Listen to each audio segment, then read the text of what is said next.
Fala pessoas, tudo bem? Então hoje, avançando na psicofarmacologia, vamos trabalhar drogas sobre os distúrbios afetivos. Tá? Bom, primeira coisa, é importante a gente entender que os distúrbios afetivos, eles em geral, eles afetam apenas o humor dos indivíduos. Tá? Então você tem os quadros clássicos de depressão e também os quadros eufóricos associados à mania. Tá?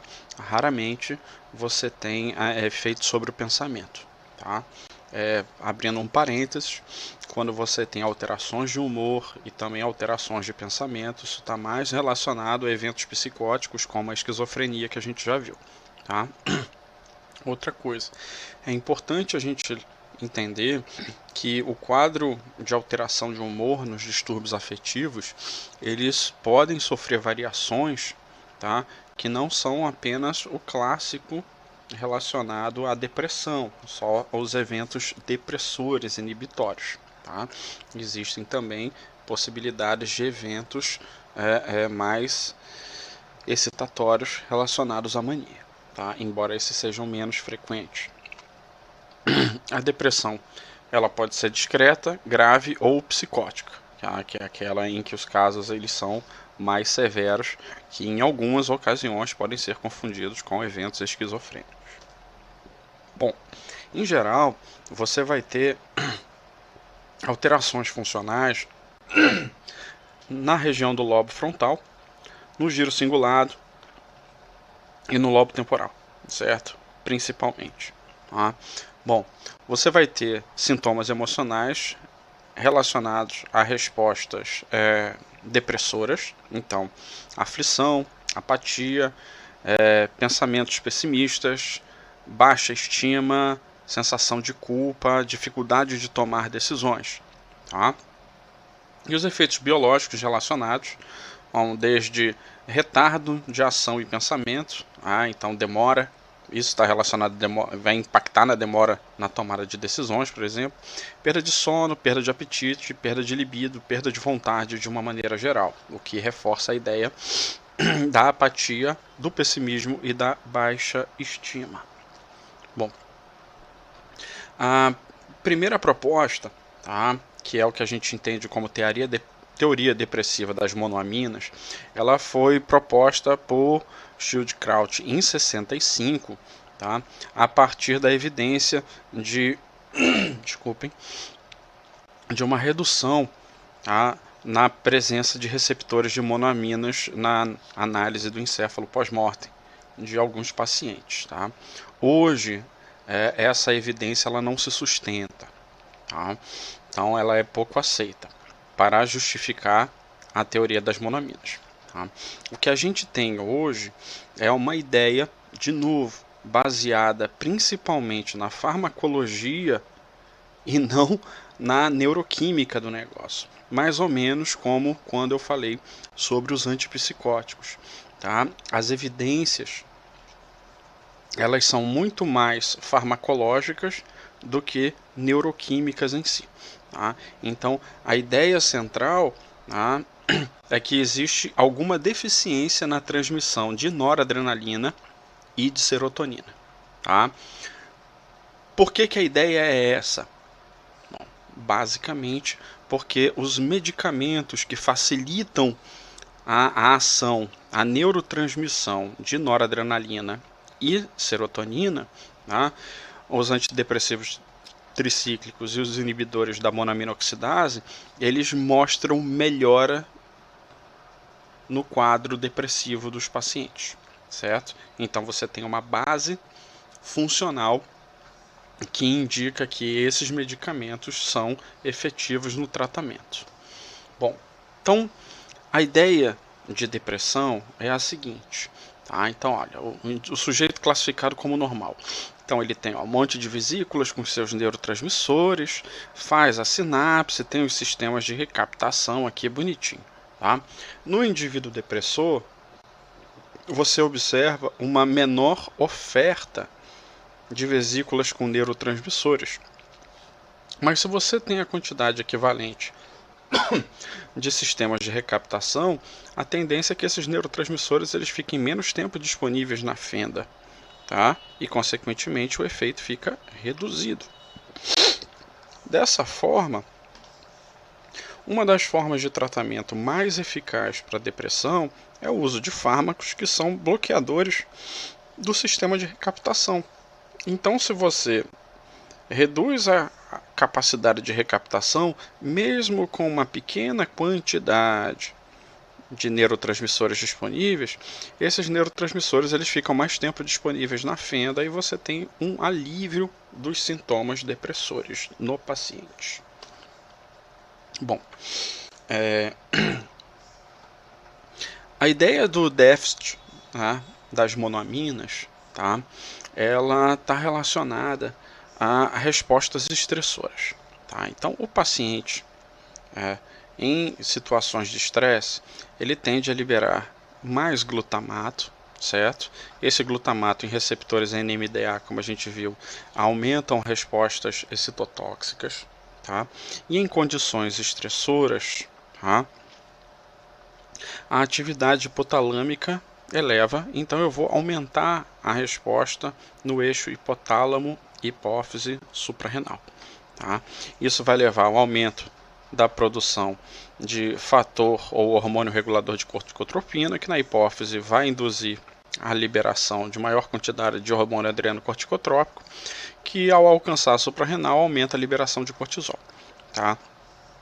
O cortisol ele aumenta em regulação no sistema nervoso central a resposta da ativação de genes relacionados à ativação de apoptose neural. Tá? A mesma coisa o glutamato. Tá? O glutamato, ativando respostas excitotóxicas, também vai potencializar a apoptose neural.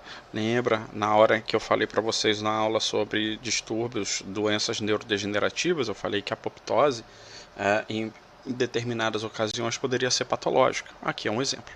Tá? Então, nesse sentido, o aumento da resposta estressora, tá, e a liberação de glutamato e a via hipófise suprarrenal aumentam a apoptose neural, que potencializam respostas depressoras. Tá? Aonde que isso vai acontecer?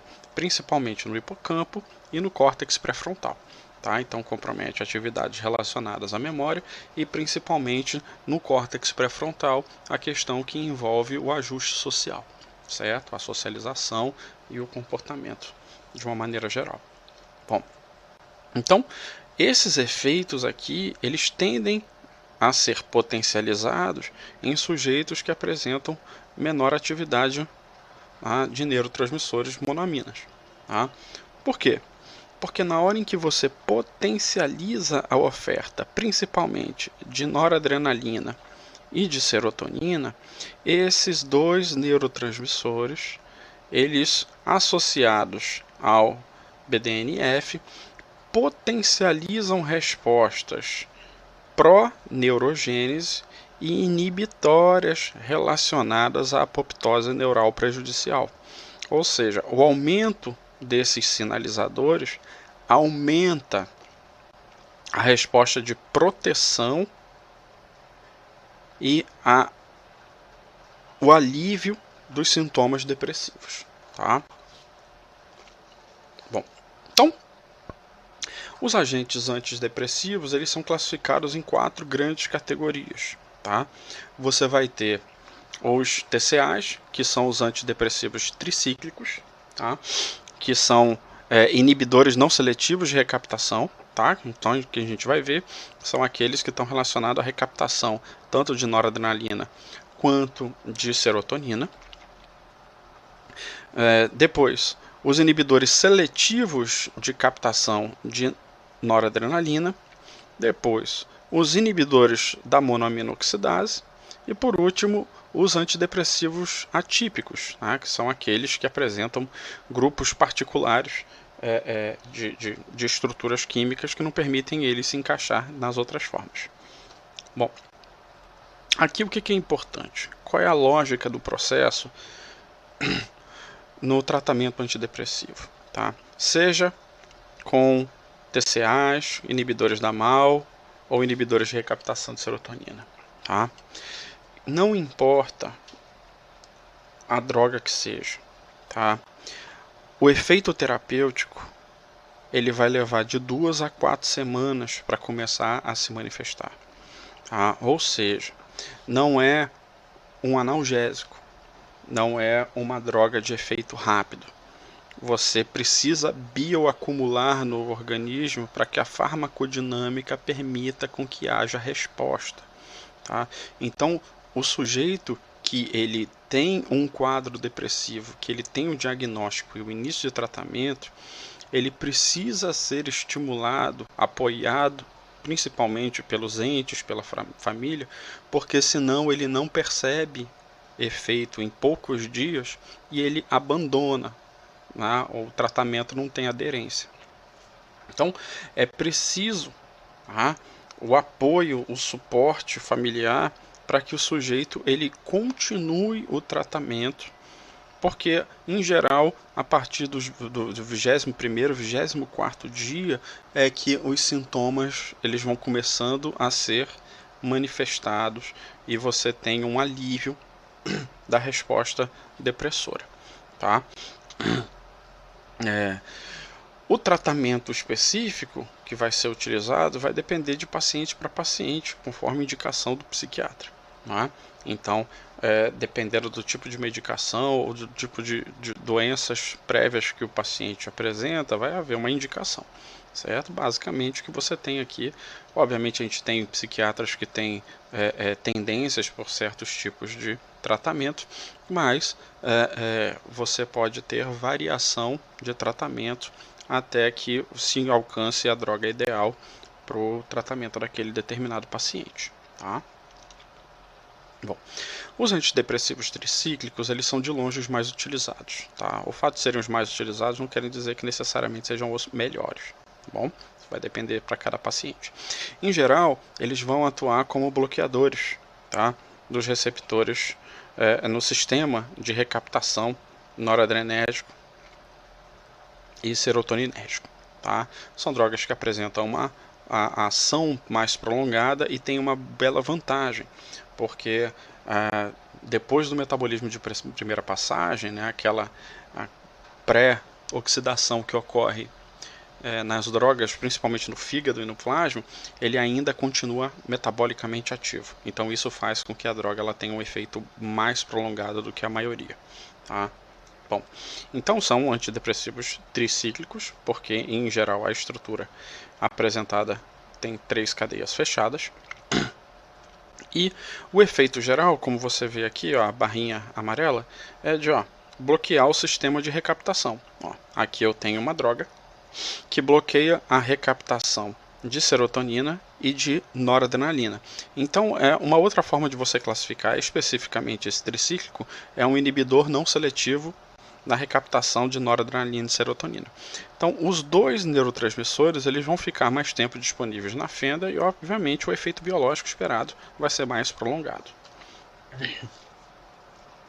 Em geral, os efeitos colaterais mais comuns são sedação, hipotensão, então tem que ter um certo cuidado, porque pacientes que são hipotensos, têm tendência à hipotensão, eles podem sofrer de hipotensão grave, secura bucal e alterações cardiovasculares, tá? Principalmente as cardíacas.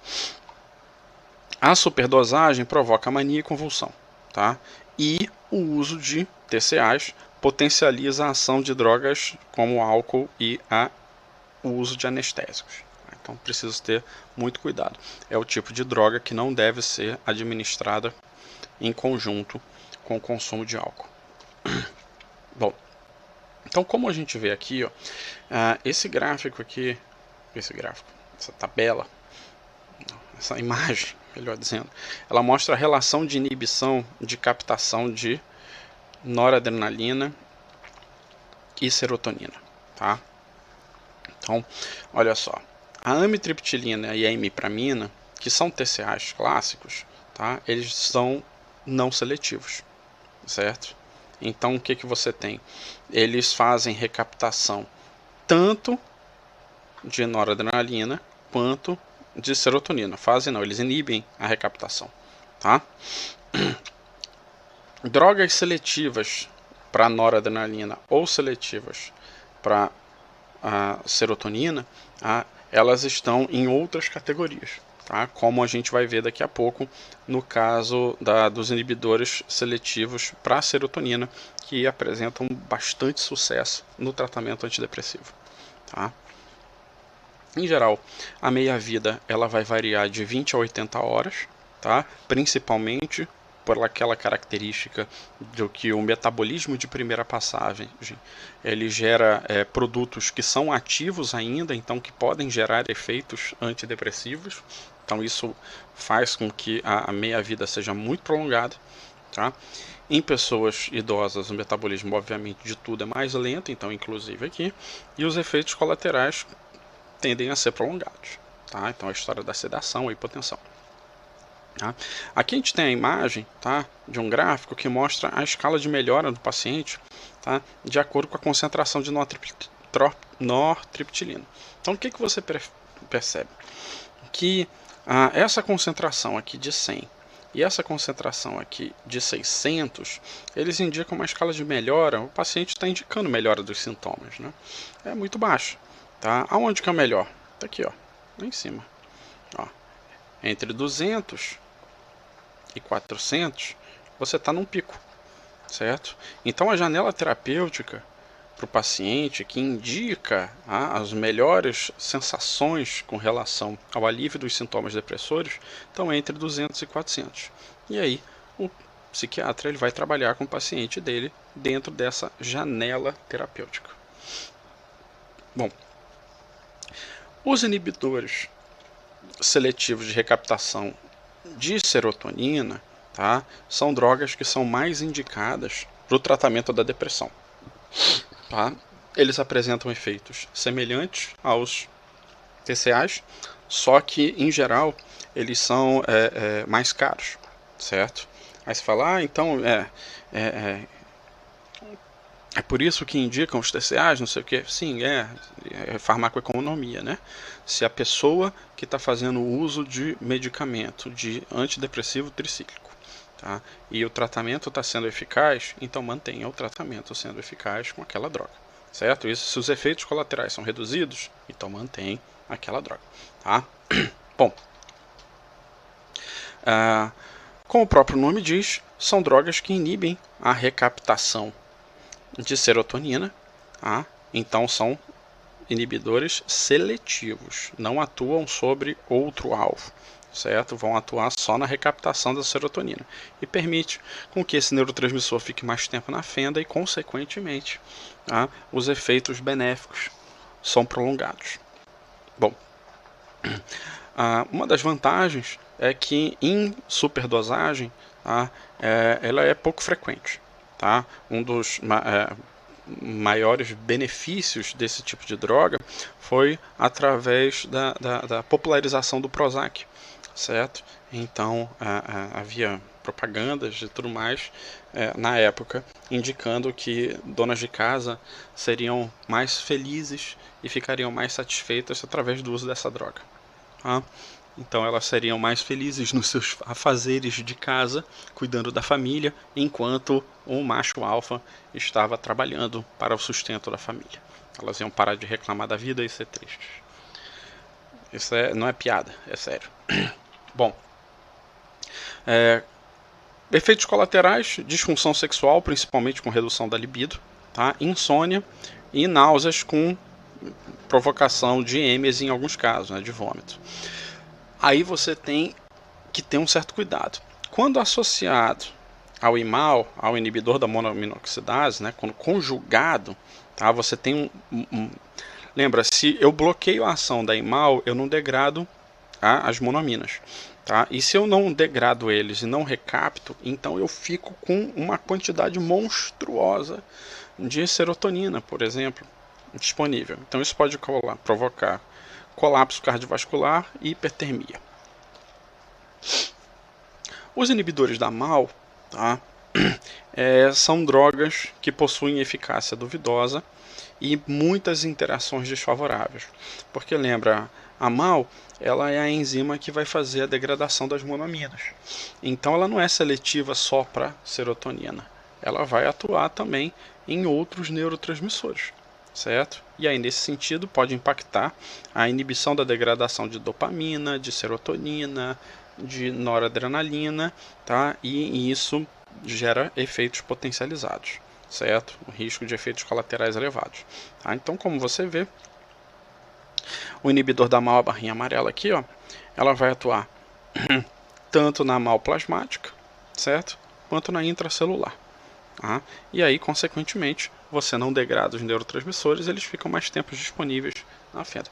Como não há uma seletividade aqui na degradação do neurotransmissor, o risco de efeitos colaterais é maior, né? Bom, e aí, consequentemente, se não há seletividade, o risco de efeitos colaterais é maior e a superdosagem é mais perigosa. Então você vai ter inquietação e euforia, hipotensão grave, obesidade, tá? Euforia extrema, risco de convulsão, crises epiléticas relacionadas. Bom, e por último, os antidepressivos atípicos. Por que eles são atípicos? Primeiro porque eles apresentam uma composição química que não permite eles classificar em uma categoria única. Ponto. Segundo, porque eles não são nem antidepressivos tricíclicos, nem inibidores seletivos da recaptação de serotonina e nem inibidores da MAO, certo? Tá? Mas em geral eles atuam inibindo o bloqueio na captação das monoaminas. Aqui tem alguns dos exemplos dessas drogas. São drogas relativamente mais recentes em comparação às outras em um estudo. Possuem mecanismos menos conhecidos, tá? E tem duas grandes vantagens, tá? Embora o mecanismo de funcionamento seja desconhecido. Primeiro, o tratamento ele começa a apresentar sintomas, em geral, uma semana antes dos tratamentos com as outras drogas, tá? E segundo, eles apresentam menos efeitos colaterais e toxicidade adulta. Tá? Bom, além dos antidepressivos, em geral, existem situações em que o sujeito ele precisa fazer uso de estabilizador de humor. Tá? O estabilizador de humor mais eficaz, de longe, é o lítio, certo? Tá? O uso de lítio ele é indicado tipicamente para o sujeito que apresenta distúrbio bipolar, né, doença em que você tem a variação maníaco-depressiva, tá? E que, em geral, o lítio ele é considerado o único medicamento reconhecidamente eficaz com efeito anti-suicida, certo? Os indivíduos que já tentaram suicídio ou que têm ideação suicida, quando fazem uso de lítio prolongado, tá, eles tendem a reduzir a ideação. Tá? Então, no quadro depressivo, que é onde o lítio ele tem mais eficácia, tá, ele inibe a oscilação de humor, contribui, né, com a estabilidade e reduz a fase depressora e a fase maníaca. Então o sujeito não oscila nem para baixo e nem para cima. Tá? São drogas, é uma droga que ela é extremamente eficaz. Só que quando o lítio não é eficaz, tá? Quando os outros tratamentos com antidepressivos tricíclicos, com inibidores da recaptação de seletivos, com inibidores da MAO ou tratamento conjugado não é eficaz, o indivíduo em algumas situações ele precisa ir para terapia eletroconvulsiva. Tá? Obviamente, na hora que a gente fala em terapia eletroconvulsiva, as pessoas elas se chocam e tem aquelas imagens de descargas elétricas intensas e tudo mais. Sim, isso acontecia, certo? Principalmente no início da exploração desse tipo de terapia. Tá? Só que hoje, com mais estudo, com uma evolução do sistema, tá? A terapia eletroconvulsiva ela é menos dolorosa, menos danosa e muito mais eficaz, certo? Tá? A ideia central é que você utilize eletrodos nos dois hemisférios, tá? E faça a descarga pontual. E esse tipo de tratamento ele se mostra eficaz em 60 a 80% dos indivíduos que têm depressão suicida grave. Então, quando um psiquiatra responsavelmente ele faz a indicação da terapia eletroconvulsiva, ele já tentou todos os tratamentos isolados combinados com lítio, que em quase todos os casos funciona, mas que quando aquele paciente ele já está numa situação em que os tratamentos não respondem e que ele é um risco a si, a terapia eletroconvulsiva tende a ser a última saída, tá? Obviamente, tem como efeito colateral confusão mental e risco de amnésia temporária. Voltando aqui bem no finalzinho, tocar a campainha para variar, tá? Então, a maioria dos casos, tá, dos pacientes que apresentam quadro de depressão, principalmente depressão discreta, tá, eles tendem a se recuperar espontaneamente, certo? Não é porque a depressão ela é discreta que ela é frescura, certo? Tá? Mas de onde se tira isso? Tá? Daquele caso em que pacientes que fazem apenas uso de psicoterapia ou que vão para um ambiente mais saudável, que tem apoio familiar, tá? E os estudos que mostram que placebo e determinadas drogas eles têm o mesmo, a mesma eficácia de recuperação. Tá? Então, para determinados quadros, você tem